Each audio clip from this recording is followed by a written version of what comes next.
Ẹ kú dédé àsìkò yìí, èyí làwọn ìròyìn tó jẹyọ láti inú ìwé ìròyìn The Matrix lónìí ọjọ́rú Wednesday, ọjọ́ 4 oṣù kejì ọdún 2026. Ẹniọlá Sàlíù lórúkọ mi. Ilé ìfowópamọ́ àgbáyé ti gbóṣùbà káre fún àtúnṣe ọrọ̀ ajé tí ààrẹ Tinubu gùn lé. Ó ní báyìí orílẹ̀-èdè Nàìjíríà ní gbogbo àgbáyé ń wò gẹ́gẹ́ bí àwòkọ́ṣe rere lórí ọrọ̀ ajé.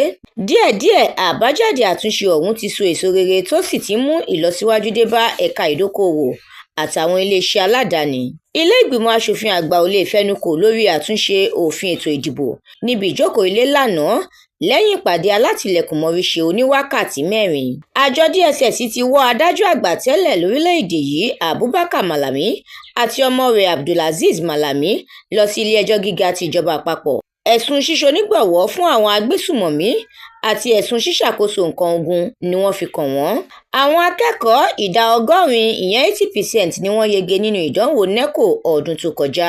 Ìjọba ìlú Àbújá ti ṣèlérí láti fún ẹ̀ka tó ń dáhùn sí ìpè àti ìṣẹ̀lẹ̀ pàjáwìrì pẹ̀lú ẹ̀ka ètò ìlera lágbára sí i lẹ́yìn ìṣẹ̀lẹ̀ ikú òjijì tó gbẹ̀mí arábìnrin olórin kan tí ejò bù jẹ.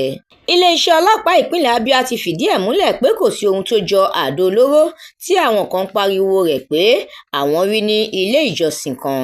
Gbajúgbajà olórin Kristẹni ọmọ orílẹ̀-èdè Amẹ́ríkà ní Ron Kenoly ti jáde láyé lẹ́ni ọdún 81 81 years. Ìròyìn eré ìdárayá.